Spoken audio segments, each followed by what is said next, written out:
Bonjour. Dans le dernier texte que tu as écrit et qui s'intitule « De l'aube au crépuscule », tu mentionnes que la vie s'exprime chez l'être humain sous la forme d'un rêve. Un rêve où se succède un carnaval d'impressions passagères. Donc, ce que tu es en train de nous dire dans ce texte-là, c'est que la vie, c'est seulement des impressions? Donc, c'est pour le rêveur.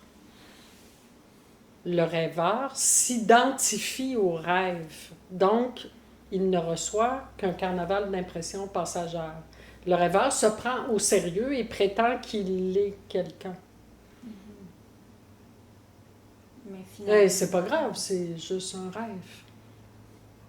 Donc, quand tu te réveilles la nuit et que tu constates que tu rêvais, ben, tu persistes pas à te dire non, non, non, je suis le rêveur et je dois retourner dans le rêve et ce que j'ai rêvé doit servir pour capter la réalité de cet instant. Mais non, tu sais, c'est un rêve d'impression passagère. Si c'est le rêveur qui rêve, quand il rêve plus, est-ce qu'il y a encore des impressions? Les impressions ne sont pas vues comme étant personnelles. Donc, c'est la seule différence entre un rêveur et un non-rêveur. Donc, c'est la grande différence. Et il n'y a pas il n'y a pas la recherche qui est là. Et il n'y a pas les questions.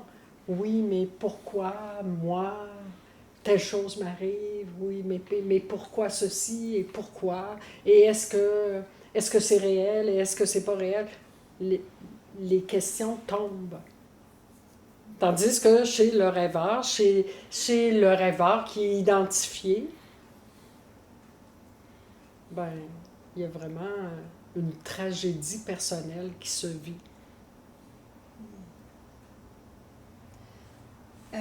C'est drôle parce que là, on parle de ça, puis la prochaine phrase que j'allais lire, que tu as écrite, c'est « Rêver d'individualité, c'est simplement déplacer son attention sur son histoire personnelle et la trouver intéressante. » Donc, c'est lourd, hein? C'est lourd. Le rêveur n'arrête pas de s'intéresser à sa petite histoire. Pendant ce temps-là, les fleurs poussent et il n'en est pas conscient. Il n'est pas conscient de ce que j'appelle la vie réelle. Il n'est conscient que de son rêve d'individualité, qui est rempli d'attentes, qui est rempli de désirs, qui est rempli de résistance. Le rêveur est jamais content, est toujours en train de résister à la réalité, aux événements qui se produisent. Et en fait, c'est pas de ses affaires. Mais quand tu dis qu'il n'est pas conscient de la vie réelle, c'est quoi la vie réelle? C'est les événements qui se produisent dans la vie de tous les jours. La vie réelle, je pourrais dire aussi, c'est la captation sensorielle de l'organisme vivant.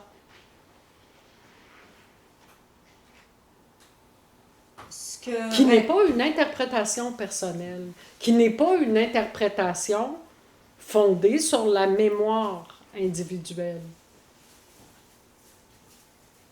Le rêveur s'identifie à l'organisme vivant, au corps, et il l'interprète. Il l'interprète par rapport à sa mémoire personnelle.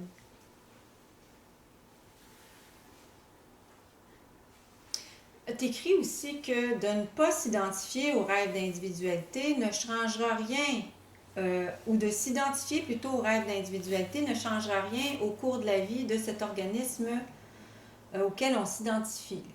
On se prend faussement pour le corps. Le rêveur croit qu'il a le pouvoir de changer la destinée de l'organisme vivant. Et s'il n'avait aucun pouvoir? Et pourquoi il n'y aurait aucun pouvoir? Parce qu'il est illusoire. Parce que c'est complètement un personnage qui n'existe pas. Donc, ça ne change rien au cours de la vie. Ça ne change rien à la vie de l'organisme vivant qui est le corps. Donc, qu'on soit identifié au rêve ou qu'on ne soit pas Ça identifié. ne change absolument rien au cours de la vie. Donc, la grande quête du personnage de vouloir se réaliser ne change rien au cours de la vie. Et l'invitation que je fais, c'est de simplement être conscient, être un témoin impersonnel que la vie s'exprime à travers l'organisme vivant, qui est un organisme sensoriel. Être témoin et interpréter fait la différence entre ce que je peux appeler le monde réel et le monde rêvé. Donc le rêve, c'est une interprétation. Et le corps va vivre, se promener, danser, tout ça, qu'il y ait un rêveur ou non dedans. Absolument. Donc ça enlève de la crédibilité au personnage que l'on croit être. Parce qu'en fait, que le personnage soit là ou pas, ne change rien. Alors à quoi il sert le personnage? À quoi il sert le personnage? Puisqu'en fait, il n'existe pas. La prochaine Et c'est la grande fois. question de tout le monde. Oui. Hein? À quoi Absolument. sert? Qui suis-je? Quelle est ma mission? Et si ça n'existait pas? Et si le personnage n'existait pas du tout? Il n'y aurait même plus la question à quoi il sert. Mais la prochaine phrase que tu écris, c'est « Remettre en doute honnêtement ce que le personnage interprète comme la vérité l'irritera peut-être, mais le forcera à rester en contact avec l'instant. » Et rester en contact avec l'instant pour le personnage, ça va le tuer. Vraiment. Parce que ça va l'amener à voir lui-même qu'il est une illusion. Ce qui sera vécu comme la mort, ce qui peut être vécu comme la mort, en fait, c'est pas la mort, c'est la fin du personnage. Mais le personnage peut le ressentir ou avoir une impression que c'est la mort. Alors, c'est pour ça que j'invite les gens à vraiment pas se prendre au sérieux avec leur grande quête spirituelle et leurs attentes de réalisation. Être en attente, c'est être identifié au personnage. Et c'est oublier de vivre. Pendant ce temps-là, tu n'es pas conscient de la vie qui s'exprime à travers l'organisme. Tu es dans les attentes qu'il se passe quelque chose. Donc l'attente, la recherche spirituelle, Les désirs personnels. tout ça, ça l'appartient au rêveur.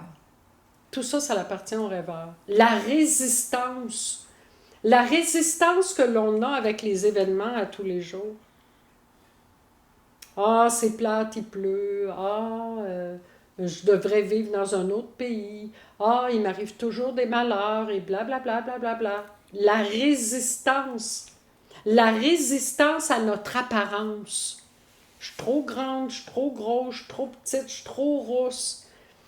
Je gagne pas assez de sous, je suis pas assez fort, je suis pas assez en santé.